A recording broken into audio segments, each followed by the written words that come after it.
विखे आला आणि महाराष्ट्रामध्ये विखार पसरवला. मराठा उपसमिती अध्यक्ष राधाकृष्ण विखेंवर भुजबळांची टीका. जरांगेंच्या वारंवार भेटी घेणाऱ्या विखेंनाही सोडणार नाही, भुजबळांचा इशारा.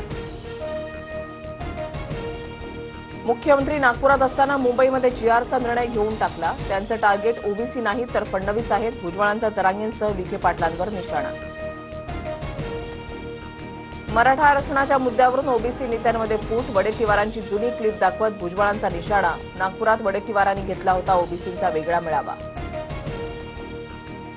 विजय वडेट्टीवारांची आज चंद्रपूरमध्ये पत्रकार परिषद. बीडमधील भुजबळांच्या टीकेला वडेट्टीवार पत्रकार परिषदेमधून उत्तर देण्याची शक्यता.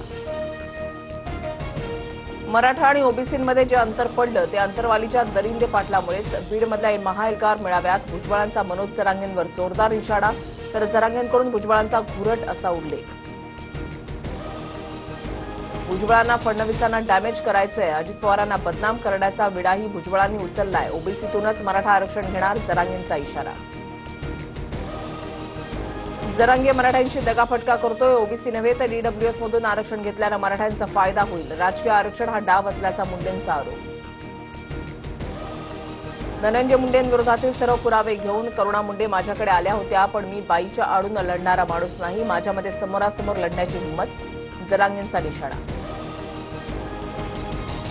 उद्धव ठाकरेंच्या हस्ते शिवाजी पार्कमध्ये दीपोत्सव कार्यक्रमाचं उद्घाटन. दिवाळी निमित्तानं दोन्ही ठाकरे बंधू पुन्हा एकत्र.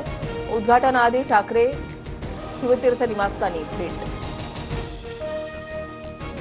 दीपोत्सवाच्या उद्घाटनाला जाताना राज ठाकरे उद्धव ठाकरे एकाच गाडीतून प्रवास.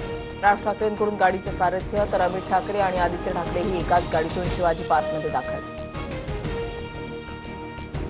पाऊस आणि विहिरी तुडुंब भरल्यानं राज्यामध्ये यंदा रब्बीचं क्षेत्र 67 लाख हेक्टरवर जाणार.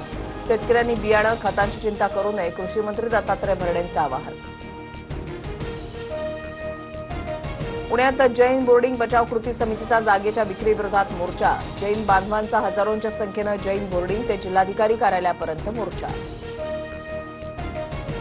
जैन बोर्डिंगची जागा बिल्डर आणि मोहळांनी मिळून विकली, राजू शेट्टींचा आरोप. तर मोहळांची भागीदारी असलेल्या गोखले कन्स्ट्रक्शननं 3000 कोटींची जमीन 230 कोटींमध्ये खरेदी केल्याचा दावा.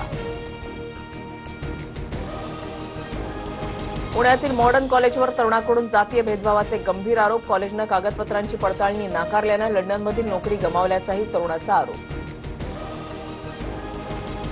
कल्याणमध्ये शिंदेंच्या शिवसेनेचे माजी नगरसेवक उमेश बोरगावकरांवर अज्ञातांकडून हल्ला. हाणामारी सोडवण्यासाठी गेलेल्या बोरगावकरांच्या गाडीची तोडफोड. हल्ल्यामध्ये एक जण गंभीर जखमी. जिममध्ये लव्ह जिहाद होत असल्याचा आमदार गोपीचंद पडळकरांचा दावा. मुलींनी जिममध्ये जाण्याआधी ट्रेनर कोण आहे ते पहा, पडळकरांचा सल्ला. तर हिंदू मुलींना संस्कृतीचा भाग, संजय राऊतांचं उत्तर. शिवाजीराव कर्डिल यांची उणीव वेळोवेळी जाणवेल. कुटुंबियांच्या सांत्वनपर भेटीवेळी मुख्यमंत्री फडणवीस भाऊक. राहुरीचे आमदार शिवाजीराव कर्डिल यांचं अल्पशा आजारानं निधन. नागपुरात महाज्योतीची इमारत आणि प्रशिक्षण केंद्र उभारणार. उद्या मुख्यमंत्री फडणवीसांच्या हस्ते इमारतीचं भूमिपूजन. गडकरी, बावनकुळे, अतुल सावेंसह इतर नेते उपस्थित राहणार. दिवाळीच्या पार्श्वभूमीवर ड्रायफ्रुटची मागणी. नवी मुंबईतील एपीएमसी बाजारपेठेमध्ये ड्रायफ्रुट्समध्ये मोठ्या प्रमाणात भेसळ. अन्न औषध प्रशासनाकडून मेसर्स अंबिका कंपनी सील.